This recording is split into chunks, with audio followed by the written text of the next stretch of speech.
बिस्मिल्लाहिर्रहमानिर्रहीम। PPSC assistant Punjab police 2015 का paper आज सॉल्व करते हैं और सबसे पहला सवाल है कि एससीओ स्टैंड्स फॉर। एससीओ कौन सी ऑर्गेनाइजेशन है और ये किस चीज़ का एक्रोनिम है, किस चीज़ का एब्रिविएशन है? शंघाई कोऑपरेशन ऑर्गेनाइजेशन, ये इसका एक्रोनिम है।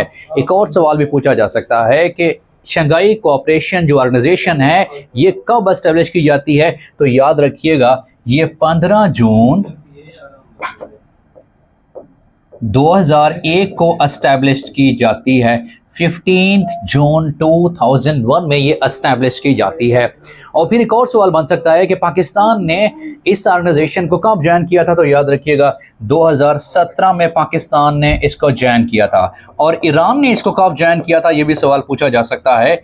ईरान ने 2023 में इस ऑर्गेनाइजेशन को ज्वाइन किया था। एक और सवाल बन सकता है कि शंघाई कोऑपरेशन ऑर्गेनाइजेशन के हवाले से कि इसके टोटल मेंबर कंट्रीज की तादाद कितनी है? इसके टोटल मेंबर कंट्रीज की तादाद है, टोटल मेंबर कंट्रीज, इसके टोटल मेंबर कंट्रीज कितने हैं वो याद रखिएगा, वो 10 मेंबर कंट्रीज हैं, वो है 10 हमारे पास। और जो लास्ट मेंबर है जिसने ज्वाइन किया है वो कौन सा कंट्री है? वो बेलारूस कंट्री है। ये भी अक्सर औक़ात कमीशन के इम्तिहान में सवाल पूछा जाता है। सो वो कौन सा कंट्री है कि लास्ट कंट्री ज्वाइंट, वो लास्ट कंट्री कौन सा है जिसने ज्वाइन किया है? वो है बेलारूस। तो ये भी अक्सर औक़ात कमीशन के इम्तिहान में सवाल पूछा जाता है कि वो कौन सा लास्ट कंट्री है जिसने एससीओ शंघाई कोऑपरेशन ऑर्गेनाइजेशन को ज्वाइन किया है, वो है बेलारूस। और फिर ये सवाल पूछा जाता है कि पाकिस्तान ने इस ऑर्गेनाइजेशन को कब ज्वाइन किया था? 2017 में ज्वाइन किया था। और ये ऑर्गेनाइजेशन कब एस्टेब्लिश की जाती है? 15 जून 2001 को ये एस्टेब्लिश की जाती है। ये ऑर्गेनाइजेशन बेसिकली सोशल, कल्चरल और इकनॉमिक एस्पेक्ट्स के मुताबिक ये सारी ऑर्गेनाइजेशन डील्स करती हैं। तो ये तमाम सवालात हैं जो कमीशन के हवाले से बहुत ही अहम हैं। रेगुलर और कंसेप्चुअल क्लासेस ज्वाइन करने के लिए आप नीचे दिए गए व्हाट्सएप नंबर पे कांटेक्ट कर सकते हैं। अगले सवाल की तरफ बढ़ते हैं कि नेक्स्ट क्वेश्चन कौन सा है। अगला सवाल हमारे पास है, द नेक्स्ट क्वेश्चन इज, अगला सवाल है कि where was the first football World Cup held? पहला फुटबॉल वर्ल्ड कप कहाँ पे मुनक़िद हुआ था? तो वो याद रखिएगा यूरुग्वे के अंदर 1930 में ये मुनक़िद हुआ था। और ये फाइफा है क्या? तो याद रखिएगा फाइफा बेसिकली एक फेडरेशन है, federation of international football association, federation of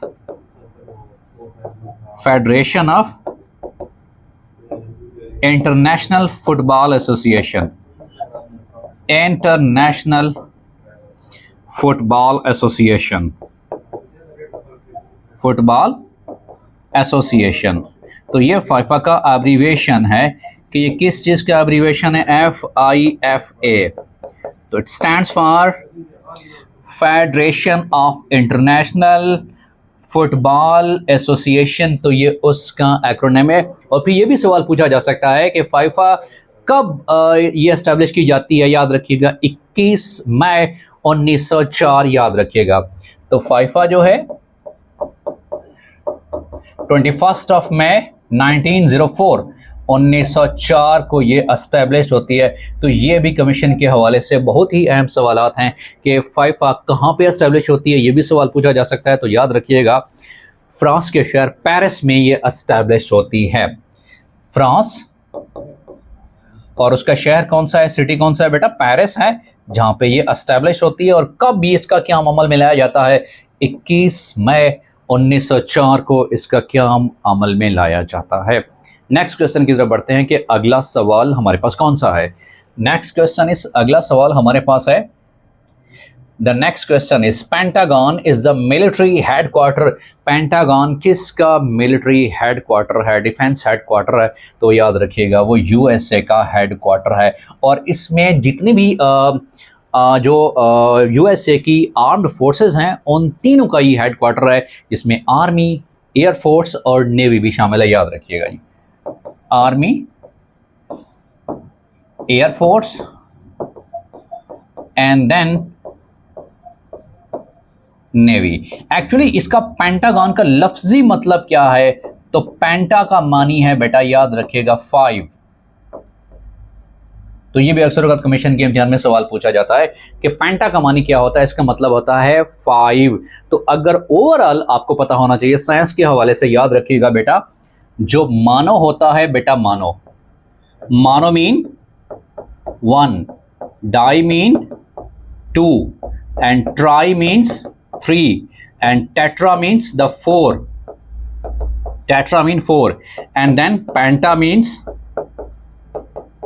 5, hexa mean 6, hepta stands for, कि हेप्टा के माने क्या होते हैं बेटा, 7, and octa means 8, nano means the 9, and deca 10 को बोलते हैं बेटा। तो ये भी ओवरऑल आपको साइंटिफिक नोटेशंस के हवाले से ये भी कंसेप्ट क्लियर होने चाहिए कि mono, di, tri, tetra, penta, hexa, hepta, octa and nano and deca as well. तो ये टोटल हमारे पास 1 से लेकर 10 तक जो सीरीज़ है साइंटिफिक नोटेशन के हवाले से, तो ये भी आपको पता होना चाहिए। सो जो पेंटागन के हवाले से अक्सर का सवाल पूछा जाता है, पेंटागन जो बिल्डिंग है बेसिकली ये मिलिट्री हेडक्वार्टर है यूएसए का, और कौन सी इसमें जो आर्म फोर्सेस हैं उसमें आर्मी, नेवी एंड एयरफोर्स ये सारी शामिल हैं। सो याद रखिएगा। और इसको जो पेंटा कहा जाता है एक्चुअली 5 साइडेड बिल्डिंग है बेटा, ये 5 साइडेड बिल्डिंग है, तो उस वजह से आर्किटेक्चर वे से इसी मुनासबत से इसको नाम दिया जाता है कि ये पेंटागन है। नेक्स्ट क्वेश्चन की तरफ बढ़ते हैं कि अगला सवाल हमारे पास कौन सा है। द नेक्स्ट क्वेश्चन इज, अगला सवाल हमारे पास है, Mrs Aung San Suu is a famous political leader of, ये फेमस पॉलिटिकल लीडर हैं, इसके बारे में सवाल पूछा हुआ था। और ये किसकी पॉलिटिकल लीडर हैं, ये म्यांमार की पॉलिटिकल लीडर है। एक और सवाल बन सकता है इनके रेलेवेंट कि इनको नोबेल पीस प्राइज़ दिया गया 1991 में, और इनको उस वक्त दिया गया जब ये जो खिदमत अदा कर रही थी कि non violent struggle for the democracy and the human rights के हवाले से, और उसके बाद जो वायलेंस है उसको ख़त्म करने के लिए इनकी खिदमत के अतराफ़ में इनको नोबेल पीस प्राइज़ भी दिया जाता है। और आपने अक्सर सुना होगा कि बर्मा के अंदर मुसलमानों की नस्ल कुशी हो रही होती है, तो वहाँ जो बर्मा है म्यांमार, तो वो जो नस्ल कुशी, वो जो सारा सिलसिला होता है वो भी इसी कंट्री से रेलेवेंट है। सो जिसको रोहिंग्या नाम बोलते हैं, जो रोहिंग्या इशू है उस वक्त जो मुसलमानों की नस्ल कुशी के हवाले से काफ़ी ज़्यादा मज़ालिम मुसलमानों के ऊपर किए जाते हैं, तो ये भी आपको पता होना चाहिए। नेक्स्ट क्वेश्चन की तरफ बढ़ते हैं कि अगला क्वेश्चन हमारे पास कौन सा है। द नेक्स्ट क्वेश्चन इस, अगला सवाल हमारे पास है, द ऑथर ऑफ कश्फुल महजूब, कि कश्फुल महजूब के मुसन्निफ कौन हैं, वो हैं दाता गंज बख्श साहब। तो ये बुक के राइटर के हवाले से ये सवाल पूछा हुआ था। उसके बाद है कि Waris Shah the author of Heer is buried, Waris Shah कहाँ पे दफन है, तो याद रखिएगा जंडियाला शेर खान में वो दफन हैं। वारिस शाह पंजाबी के बहुत बड़े नामवर शायर हैं, और उनके हवाले से ये सवाल पूछा हुआ था। अगले क्वेश्चन की तरफ बढ़ते हैं। The instrument use to measure the specific gravity of milk, तो मिल्क के हवाले से मिल्क की स्पेसिफिक ग्रेविटी उसे कहा जाता है, वो कौन सा इंस्ट्रूमेंट है, and that is the lactometer, वो इंस्ट्रूमेंट है। और जब भी लैक्टो आ जाए so it means scientific term में इसको बोलते हैं बेटा मिल्क बोलते हैं। And same is the case जब भी साइंस में बात की जाए बेटा lysis, so it means the break down, तोड़ फोड़ जिसे बोलेंगे बेटा। सो कैटालाइसिस, किसी कैटालिस्ट की मौजूदगी में कोई चीज़ टूटे, हाइड्रोलाइसिस पानी की मौजूदगी में कोई चीज़ टूटे, फोटोलाइसिस सनलाइट की मौजूदगी में किसी चीज़ की ब्रेक डाउन हो, इसी तरह से electrolysis in the presence of ions in the presence of current की मौजूदगी में या इलेक्ट्रॉन्स की मौजूदगी में किसी चीज़ की ब्रेक डाउन हो तो उसे क्या नाम देंगे, इलेक्ट्रोलाइसिस नाम देंगे। सो लाइसिस जब भी वर्ड आए it is associated with the break down into its component. Next question हमारे पास है कि which of the following is not an official language of the United Nations, तो वो जर्मन लैंग्वेज ऑफिशियल लैंग्वेज नहीं है। और आपको ऑफिशियल लैंग्वेजेस याद करने के लिए यूनाइटेड नेशन के हवाले से एक फार्मूला बताए देते हैं। वो फार्मूला हमारे पास होता है बेटा फेसर्स, आपने लफ्ज़ याद रखना है फेसर्स के हवाले से बेटा। एंड एफ स्टैंड्स फॉर बेटा फ्रेंच है बेटा, ए स्टैंड्स फॉर अरेबिक बेटा, और C for Chinese, and same is the case R stand for the Russian, it's Russian and same is the case S stands for the Spanish। और फिर ये सवाल भी पूछा जा सकता है कि how many official languages have been announced by the United Nation. तो वो 6 ऑफिशियल लैंग्वेजेस हैं। और वो 6 कौन सी हैं बेटा? फेसर्स का मैंने आपको फार्मूला बताया है। French 1, second is Arabic, third is Chinese, fourth is Russian and fifth is English. हमारे पास इंग्लिश है बेटा एंड द सिक्स्थ इज हमारे पास स्पेनिश है। सो French, Arabic, Chinese, English, Russian and Spanish. तो टोटल 6 ऑफिशियली लैंग्वेजेस हैं जो यूनाइटेड नेशन की तरफ से अनाउंस की गई हैं। तो ये आपको एक फार्मूला याद होना चाहिए उन लैंग्वेजेस को याद करने के हवाले से। तो जर्मन लैंग्वेज जो है वो ऑफिशियल लैंग्वेजेस नहीं है as per the rules of the United Nations. Official जो उनका रूल है उसके मुताबिक बेटा वो जर्मन लैंग्वेज नहीं है ऑफिशियल लैंग्वेज। नेक्स्ट क्वेश्चन की तरफ बढ़ते हैं कि अगला सवाल हमारे पास कौन सा है। द नेक्स्ट क्वेश्चन इज, अगला सवाल हमारे पास है fear of an close space. तो उसको नाम देते हैं क्लस्ट्रोफोबिया नाम देते हैं। याद रखिएगा जो क्लोज स्पेस होती है जैसे किसी को डर लगता है तो फोबिया मीन्स द फियर, याद रखिएगा जी। तो उस हवाले से ये सवाल पूछा हुआ था। उसके बाद है कि McMahon line is the border. McMahon line border किस कंट्री के दरमियान है? तो ये चाइना और इंडिया के दरमियान है ये लाइन। उसके बाद है कि the world's first female prime minister was. तो दुनिया की पहली फीमेल खातून वज़ीर-ए-आज़म कौन सी हैं? वो सिरिमावो बंदरनाइक हैं। तो ये सवाल भी पूछा हुआ था। उसके बाद है कि which is the national animal of Pakistan. Pakistan के नेशनल एनिमल कौन से? मारखोर पाकिस्तान का नेशनल एनिमल है। इसी तरह से पाकिस्तान का जो कौमी फूल है जैस्मीन, याद रखिएगा कौमी फूल वो चंबेली का फूल है बेटा, जिसे कहते हैं जैस्मीन फ्लावर, जिसे नाम दिया जाता है बेटा जैस्मीन फ्लावर नाम दिया जाता है। और पाकिस्तान का कौमी खेल कौन सा है? पाकिस्तान का कौमी खेल हॉकी है। तो ये भी पाकिस्तान के जो नेशनल स्पोर्ट्स हैं, नेशनल बर्ड्स हैं, तो ये भी सवाल पूछे जा सकते हैं। और पाकिस्तान का नेशनल बर्ड कौन सा है? वो है चकोर बेटा जी। नेशनल बर्ड वो कौन सा है बेटा? वो है चकोर बेटा जी।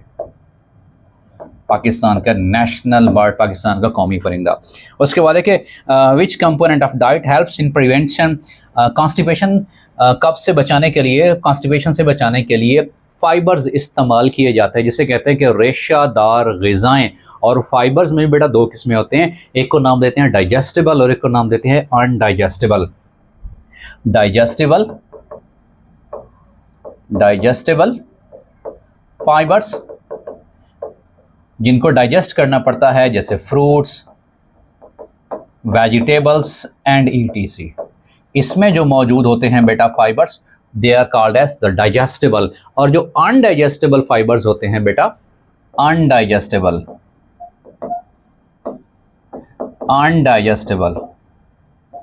जैसे हमारे पास है इसबगोल, और ये एलिमेंट्री कैनाल से, ये खुराक की नाली से पूरी ट्रैक से इसे बगैर हजम किए आप इंटेक कर सकते हो। तो ये क्या है बेटा? अनडाइजेस्टेबल है। इसबगोल का छिलका उसकी सादा तरीन मिसाल है। और इन दोनों का काम क्या होता है बेटा? कॉन्स्टिपेशन को बचाना।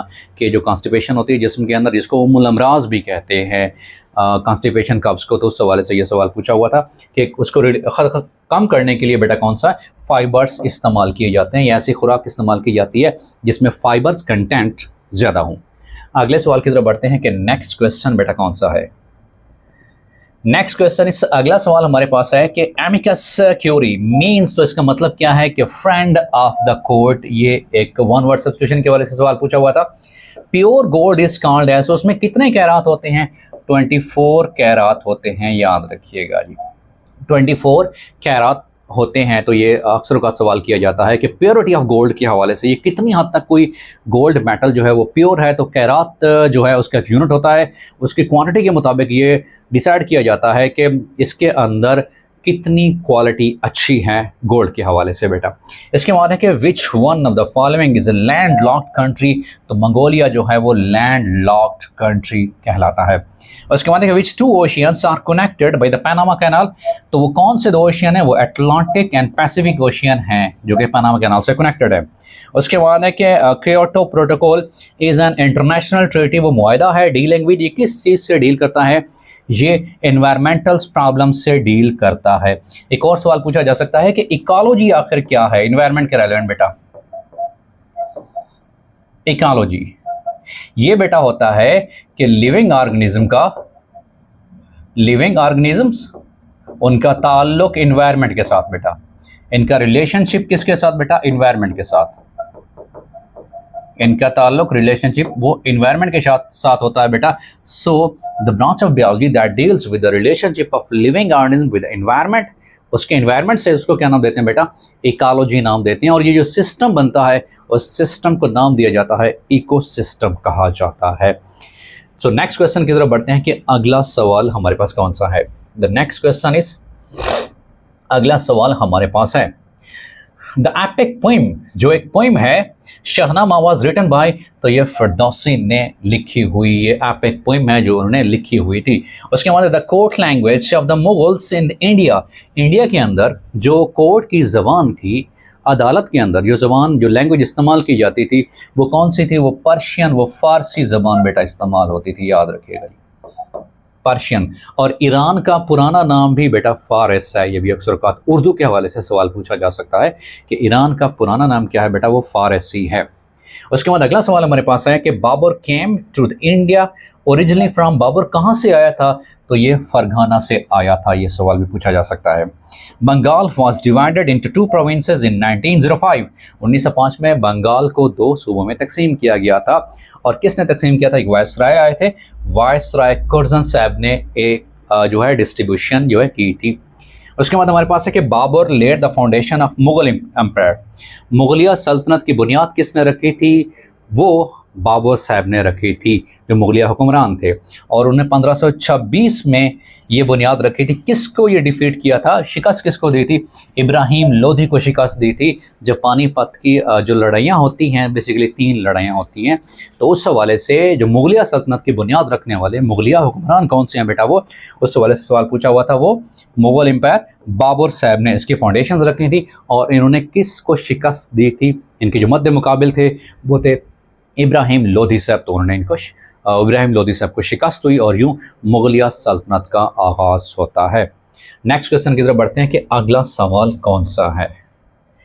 Next question is entomology is the science of, entomology is the study of insects, ये बेटा इंसेक्ट्स की स्टडी का नाम है बेटा, इंसेक्ट्स के हवाले से। इसी तरह से biology is the scientific study of living organism, living organism की स्टडी का नाम है, या लाइफ की स्टडी का नाम बेटा क्या है, वो बायोलॉजी है। सेम इज़ द केस कि हमारे पास फॉसल्स की स्टडी का नाम क्या है बेटा, फॉसल्स की स्टडी का नाम तो उसे कहते हैं बेटा पैलियंटोलॉजी कहते हैं, palaeontology, the scientific study of the fossils. And fossils क्या हैं, these are the dead remains of living organism buried under the surface of earth, कि ज़ेर ज़मीन जो जिंदा जो मुर्दा जानदारों की बाकियात हैं उन्हें क्या कहलाते हैं, उन्हें फॉसल्स कहते हैं। और साइंस की वो ब्रांच जो फॉसल्स के मुतल्लिक डील करती है उसे बेटा नाम देते हैं पैलियंटोलॉजी कहा जाता है। वन वर्ड सब्स्टिट्यूशन के हवाले से ये भी सवाल पूछा जा सकता है। And same is the case कि हीमाटोलॉजी किसे कहते हैं बेटा, haematology is the scientific study of blood, ये ब्लड की साइंटिफिक स्टडी है बेटा, ऑल अबाउट ब्लड, कि ब्लड की कंपोजिशंस क्या है, उसकी जो है उसमें कौन कौन से अज्जा पाए जाते हैं, minerals, salts and water and other ions as well. उसके बाद नेक्स्ट क्वेश्चन हमारे पास है ECG is used for the diagnosis of the alignment related to, वो हार्ट के रिलेटेड है। और ECG बेटा स्टैंड करता है, याद रखिएगा ECG ये स्टैंड करता है इलेक्ट्रोकार्डियोग्राफी बेटा, इलेक्ट्रोकार्डियोग्राफी, इलेक्ट्रोकार्डियोग्राफी। और वन वर्ड सब्स्टिट्यूशन के हवाले से जब भी मेडिकल टर्म में हम बात करेंगे बेटा, सो कार्डियो का मतलब अपने याद रखना है, it is relevant to the heart. So medical term में हार्ट को बेटा क्या नाम देते हैं, कार्डियो नाम देते हैं, जैसे हम कहते हैं कि कार्डियोलॉजी डिपार्टमेंट्स, ठीक है। और कार्डियोवास्कुलर डिजीजेस, इसका मतलब है कि दिल और vascular mean vessels, arteries, veins, capillaries के हवाले से जो डिजीज होती हैं। तो ये वन वर्ड सब्स्टिट्यूशन के हवाले से आपको सारी बातों का, बेसिक चीज़ों का पता होना चाहिए।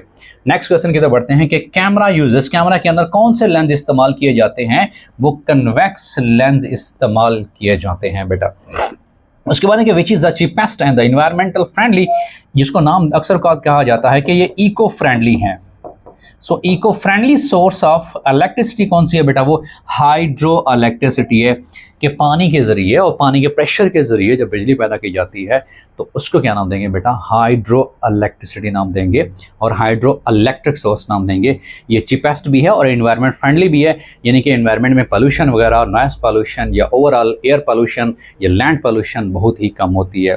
तो ये eco friendly source of producing electricity है बेटा। नेक्स्ट क्वेश्चन इस अगला सवाल बेटा हमारे पास है कि GPS is the abbreviation of, ये बेसिकली सैटेलाइट के हवाले से जब बात करते हैं कि पोजीशंस को देखने के लिए, चेक करने के लिए, सो जीपीएस ग्लोबल पोजीशनिंग सिस्टम उसको नाम दिया जाता है, ग्लोबल पोजीशनिंग सिस्टम उसको नाम दिया जाता है।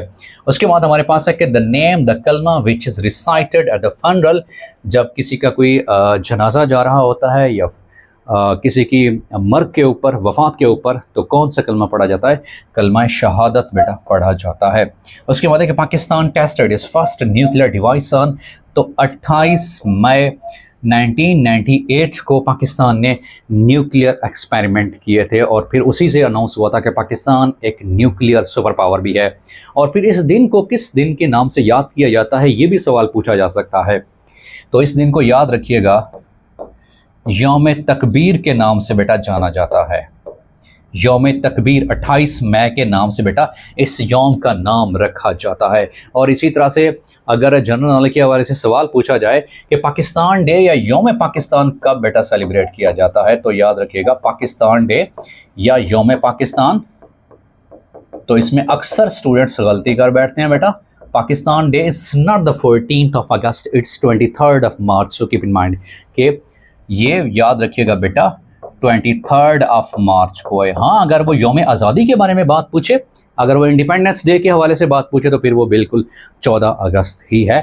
बट यौम पाकिस्तान के हवाले से अगर बेटा सवाल आ जाए तो अपने ख्याल करना है, तो उसका right option is 23rd of March बेटा। तो ये सवाल बन सकते हैं। उसके बाद है कि what is the compulsory tax on the products of agricultural land, agricultural land के ऊपर जो आपके पास ज़राई पैदावार होती है उसके ऊपर जो टैक्स है, उसके लिए स्पेसिफिक वर्ड कौन सा इस्तेमाल होता है? उसके लिए उशर इस्तेमाल किया जाता है बेटा। तो ये इस्लामियात के हवाले से भी ये सवाल पूछा हुआ था। नेक्स्ट क्वेश्चन की तरफ बढ़ते हैं कि अगला सवाल बेटा कौन सा है। द नेक्स्ट क्वेश्चन इस अगला सवाल हमारे पास है, अ पेनी ऑफ योर थॉट्स बेटा, इंग्लिश के हवाले से ये सवाल पूछा हुआ था। Action speak louder than words है बेटा। इसका मतलब ये है कि जितना भी आप बातें करते हो उससे आपका एक एक्शन भी बेहतर है, यानी जो आप काम करते हो फिजिकल, वो द बेस्ट है बेटा जी। ठीक है, तो ये एक ज़रबुल मिसल के हवाले से ये सवाल पूछा हुआ था। सिनोनिम ऑफ एनिग्मेटिक इस, उसका मतलब होता है कि पजलिंग बेटा। उसके बाद एक सिनोनिम ऑफ ट्रांसिएंट, उसका मतलब होता है फ्लीइंग बेटा, इसका ये सिनोनिम बनता है। नेक्स्ट क्वेश्चन की तरफ बढ़ते हैं कि अगला क्वेश्चन कौन सा है। The next question is antonym of vilify इस कमांड है बेटा। उसके बाद है कि एंटोनिम ऑफ एब्रीविएट इज, उसका मतलब क्या होता है? एंटोनिम एक्सपैंड करना, वसी करना। उसके बाद है कि bite more than you can chew, के bite more than you can chew, जितना आप च्यूइंग करते हो उससे ज़्यादा बाइट करो बेटा जी। ये इंग्लिश के हवाले से एक मोस्टली फ्रेजल वर्ब इस्तेमाल किया जाता है बेटा।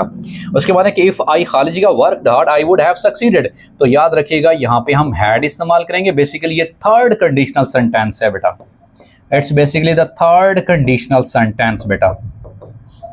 इंग्लिश में जब बात करते हैं बेटा, ये थर्ड कंडीशनल सेंटेंस है। और मैं छोटी सी आपको तरतीब लिख के देता हूँ बेटा। If he works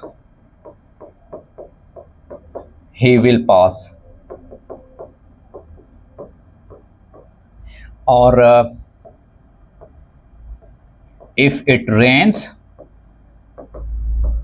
land gets wet, land gets wet. अगर बारिश होती है तो फिर क्या होता है?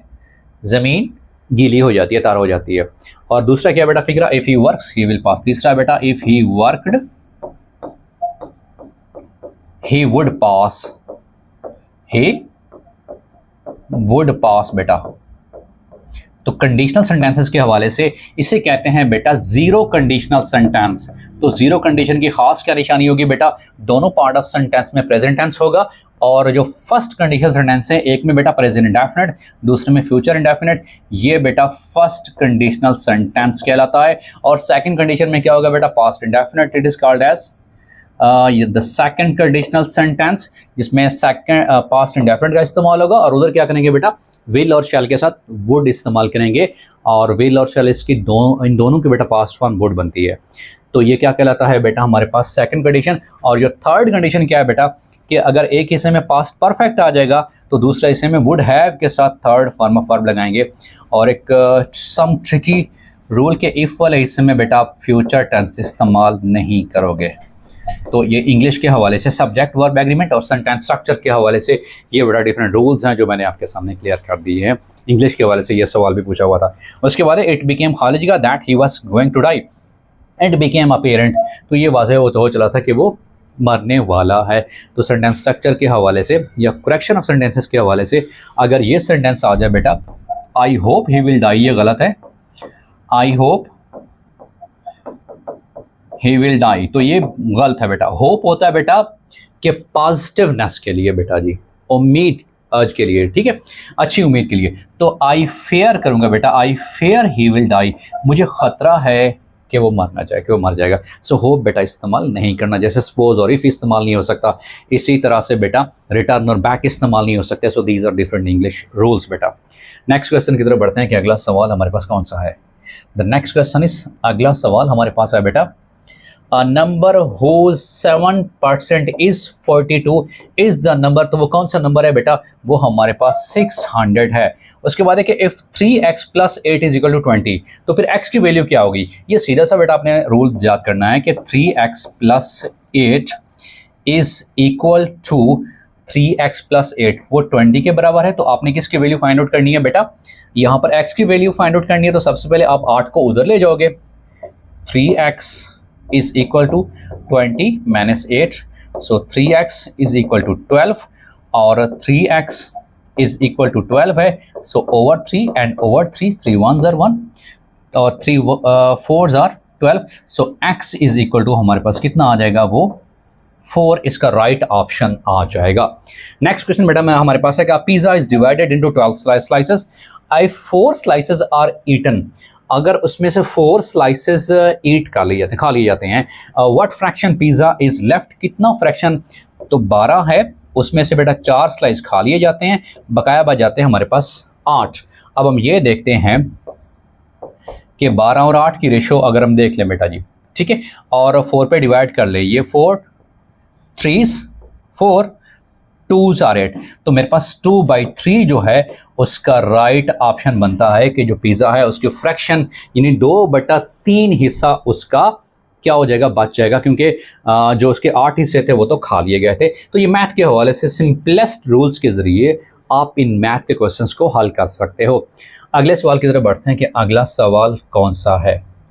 द नेक्स्ट क्वेश्चन इज, रुबाई का सबसे बड़ा और मकबूल शायर कौन सा है। रुबाई कहते हैं बेटा 4 मिसरों या 4 बंद वाला, तो कौन से मशहूर है बेटा, उमर ख़याम से है, वो बेहद मशहूर हैं रुबाई के हवाले से।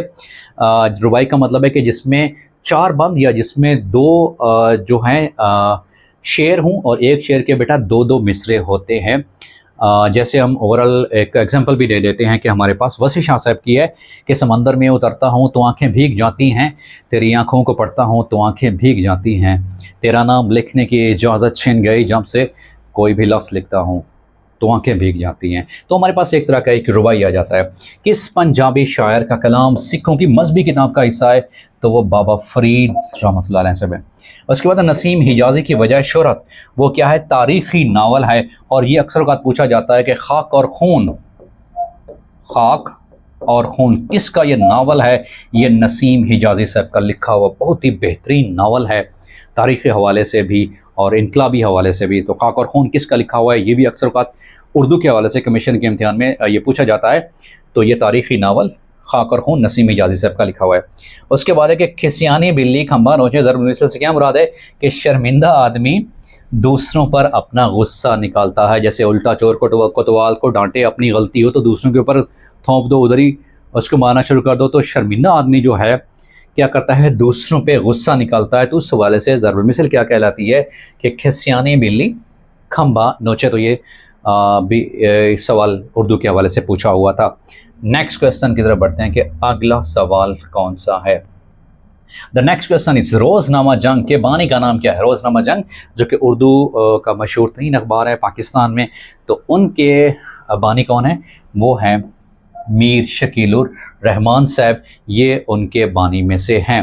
और इसी तरह से लफ्ज़ बल्द की जमा क्या है, वो बल्दान इसकी जमा है। अमराओ जान अदा किसकी तहरीर है, ये मिर्ज़ा हादी रसवा की तहरीर है। तो उर्दू के हवाले से ये सवाल पूछे हुए थे। नेक्स्ट क्वेश्चन की तरफ बढ़ते हैं कि अगला सवाल कौन सा है। बस ठीक है।